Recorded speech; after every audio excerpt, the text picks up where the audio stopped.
You're standing in the middle of a crowd, or in a room full of friends. You should feel happy, and yet, for some reason, everything looks gray and feels hollow. Conversations happen, but they don't feel meaningful. You struggle to connect, or wonder if you're just missing something. Loneliness.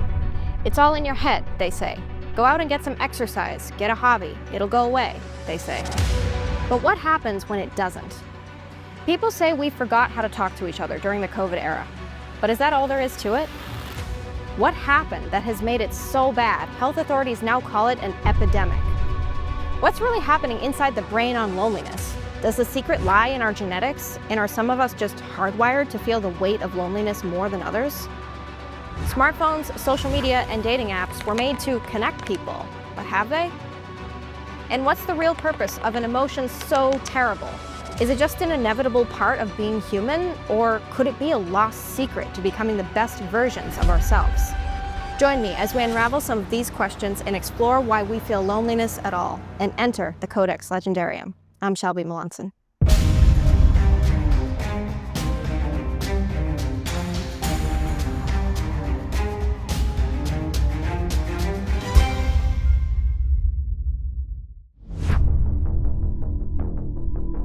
You've heard it all before. Loneliness is an epidemic. And that's a wild thought, to compare a kind of emotional distress with an infectious disease as it rages through a population and hurts people on a mass scale. But it's a shockingly accurate one. Pew Research and the World Health Organization say 1 in 6 Americans are lonely right now. The American Psychiatric Association says that number is more like 1 in 3. And if you ask a global health company called the Cigna Group, roughly 60% of us, that's 2 out of every 3 people, feel the ache of being alone. That's already staggering. Here's where it gets weird. You'd expect people in older generations to bear the brunt of this thanks to health problems and social isolation. But despite what their social media posts would have you believe, the teens and 20s of Gen Z and the 30s and early 40s of millennials are far from living their best lives. They're actually the loneliest. This starts to make a lot more sense when you start looking at something called the American Time Use Survey. People ages 35 to 65 are spending roughly 10% less time with friends and family than they did a decade ago. But for people under 35 years old, they're spending 30% less time with family and half as much time with friends. So across the board, everyone is spending more time alone. Which is also now way easier to do, since almost 30% of households have just one person living in them. 3 times more than in 1940, and heck, just 1% of the global population lived alone as of the year 1900. Outside your front door, something else comes into play. It's called the third place, and it can be anything: a coffee shop, a library, a community center, a park, basically any social space that's different from the first 2 places, home and work, or school. And these days, people are spending more time at work, and maybe with bad work culture, and less time just hanging out. Being physically alone may not equal loneliness, and it's far from the only cause, but more on that in a second. Here's the scary part. The rate of loneliness is going up every single year, and has been since 1976. If we're sticking with the whole epidemic metaphor, loneliness is spreading like wildfire. But what does it actually do to you once you catch it? For one, it's going to make you a lot less likely to do things that are good for you, like go for that walk or hit the gym, and a lot more likely to do things that aren't so good for you. Loneliness is believed to set off the same chemicals in your body as when you're super stressed out, and when those chemicals get out of control, it's really bad for the body. According to the CDC, heart disease, stroke, type 2 diabetes, and dementia are all significantly more likely. Other research says extended loneliness does about the same harm as smoking 15 cigarettes a day. The impacts are so strong that Harvard researchers actually found that loneliness makes you 40% more likely to die within the next 4 years. Yeah, you heard that right. And it gets worse. Extreme social isolation bumps that number up to 75%. Assuming you do survive, it might also not be for as long. Extreme loneliness can literally take years off your life, like 15 of them. If that's what's happening in the body, What about the mind? People who are lonely are twice as likely to face off with depression. It can also stir up anxiety and even thoughts of self-harm. If you clicked on this video, you or someone you know probably knows something about loneliness. This next part is for you. Inside the brain, loneliness causes something called a threat response. It throws our emotions way out of whack, makes us distrust people, scares us, demotivates us, and makes it really hard to bond with others. And if that state sticks around for a long time, it can actually reshape your brain. Studies have shown that the brain's white matter, aka the part that helps us regulate our emotions and decide what is normal behavior and what's not, yeah, that can shrink. It's a vicious cycle. Our brain chemistry on loneliness makes you emotionally numb, so even when there is a chance to have meaningful connections, you might reject the very thing that would make you feel better. For some people, it's not just life circumstances that isolate them. What about the people who feel loneliness over a lifetime, not just for fleeting moments? If you look at two people with the same structure of close friends and family, same life situation, why does one of them just feel hollow inside when the other doesn't? Are some of us just hardwired to feel the weight of loneliness more than others? Science actually says yes. A 2016 study from the University of Chicago found that we can actually inherit loneliness and our genetic predisposition to it, meaning anywhere from 37 to 55% of it is actually baked into our genetic code. A similar study from the UC San Diego School of Medicine agreed. They found that loneliness is 14 to 27% genetic. One of the researchers made an interesting caveat as well. Quote, "Animal studies suggest that what is heritable is not loneliness per se, but the intensity of the social pain that occurs when there is a discrepancy between an individual's desired and actual social connections." We all desire social connection, but why would the lack of it hit some of us so hard? This is where the neuroscience crosses over into the psychology. Feeling alone in a crowd. What's missing isn't the presence of other people or even the conversation itself, but the depth of connection. An expert delegate to the American Medical Association said this, quote, "You might have a lot of superficial social connections, but what you really want is something deeper. Someone to know you on the inside." Mary Shelley wrote it like this in Frankenstein. The character Robert Walton was surrounded by dependable people, but he desired something deeper. He wished for, quote, "the company of a man who could sympathize with me, whose eyes would reply to mine." Psychology calls this perceived isolation. Personally, I'd call it something more like loneliness of the soul. When there are plenty of people around, but nobody's on the same wavelength as you. Here's the double-edged sword. We made something in hopes of fixing this exact problem, but it didn't quite go as planned. It's a unique kind of irony that technology designed to bring us together has, in a lot of ways, forced us apart instead. Scheduled phone calls with family and in-person visits with friends have turned into sporadic text messages, DMs, and emoji reactions. Smartphones have even made public transportation into something solitary somehow, where no one so much as looks up from their screen. Social media has us highlighting one single moment of our day that we're most proud of, presenting a carefully curated version of ourselves to the rest of the world, instead of sharing all the mundane but meaningful ups and downs with those close to us. It's more interaction, okay, but maybe less meaningful interaction. For my fellow gamers, remember when gaming was mostly a social hobby? Like getting home after school and piling onto the couch with a couple of friends for console co-op? Or like needing a Game Boy Link cable to, in person, trade your Sandshrew for your friend's Growlithe in Pokemon Red and Blue? These days, the numbers say you're probably more likely to stick with single player. Not to mention, more and more developers are using loneliness as the story itself. Games like Firewatch and Death Stranding have the player experience the world of the game in almost complete social isolation, on top of exploring themes like loss and the idea of running away from the world. Which is also ironic because so many gamers play games both to cope with loneliness and to fight it. On the silver screen, movies like I Am Legend are famous because of the innate horror of believing you're truly alone. Back to the tech itself, online shopping has us click add to cart instead of leaving the house.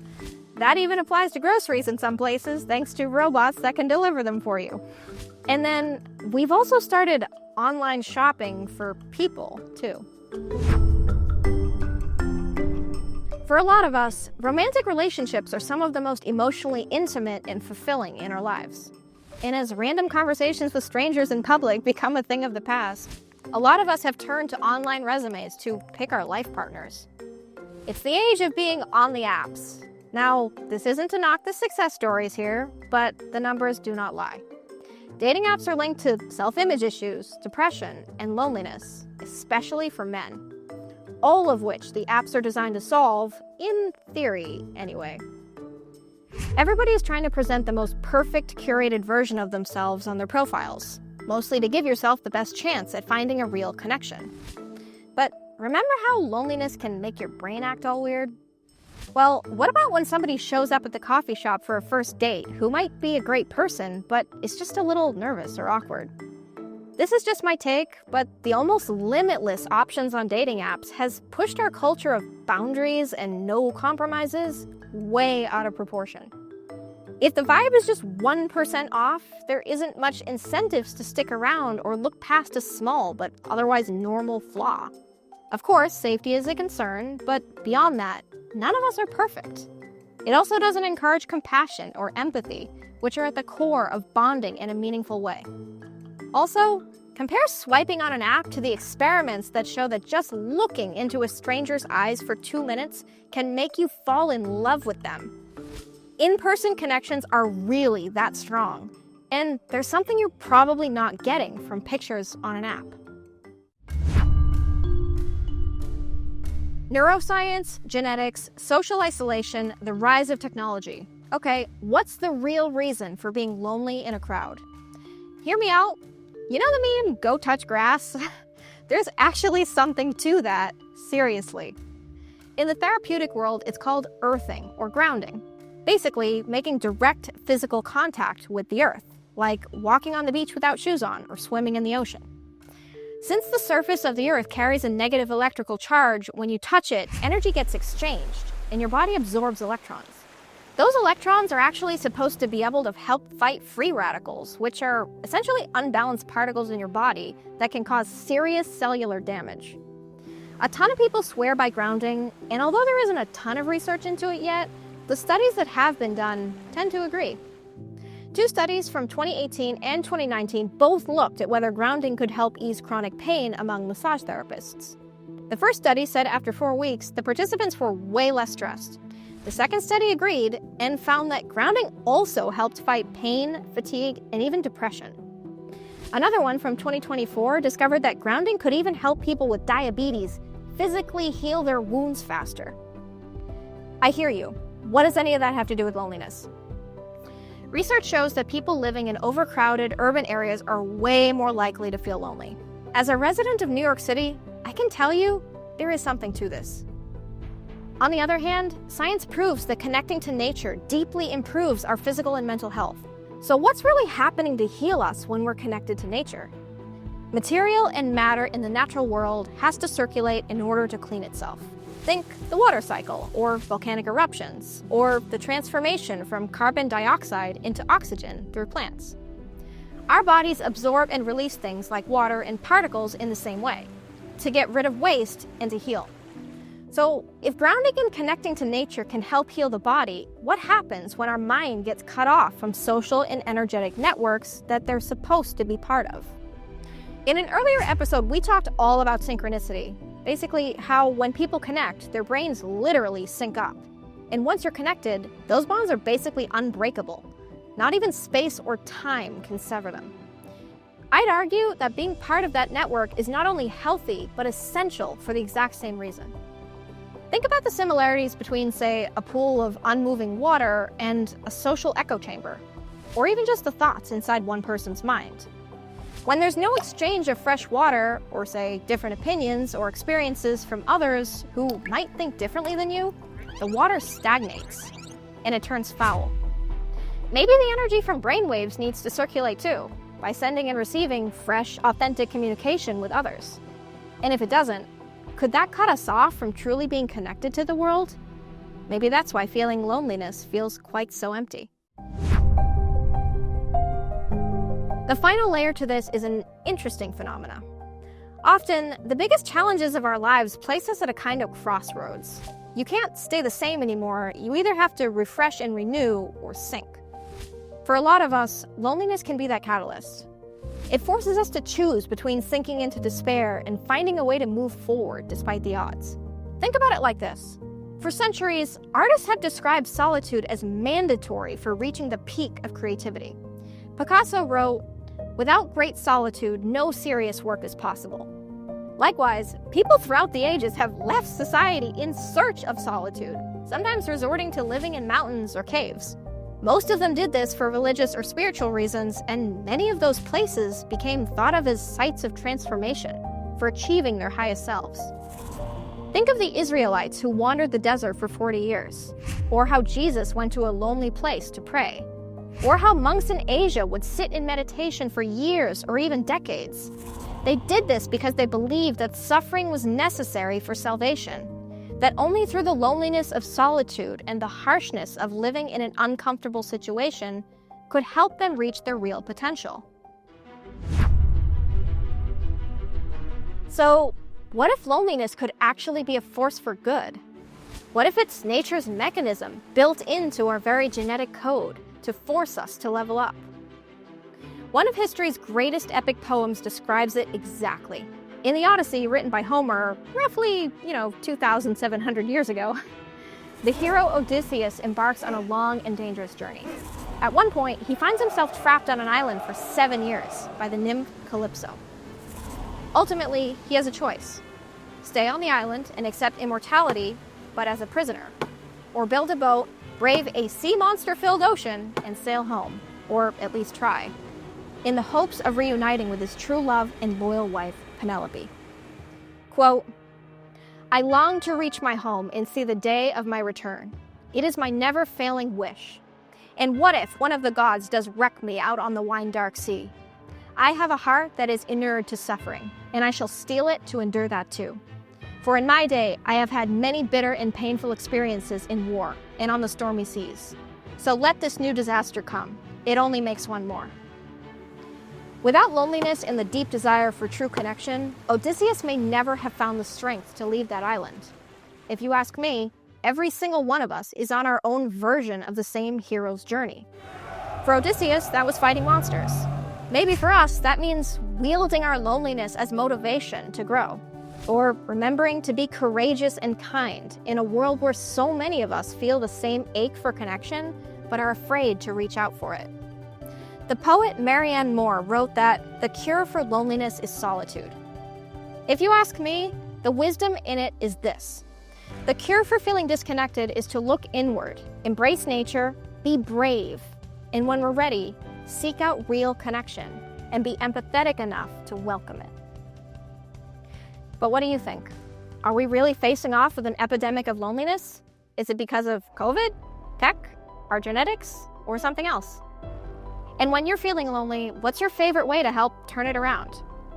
I'd love to hear your thoughts and stories in the comments. And if you enjoyed this deep dive into mysteries, myths, culture, and science, please like this video and subscribe. Thank you.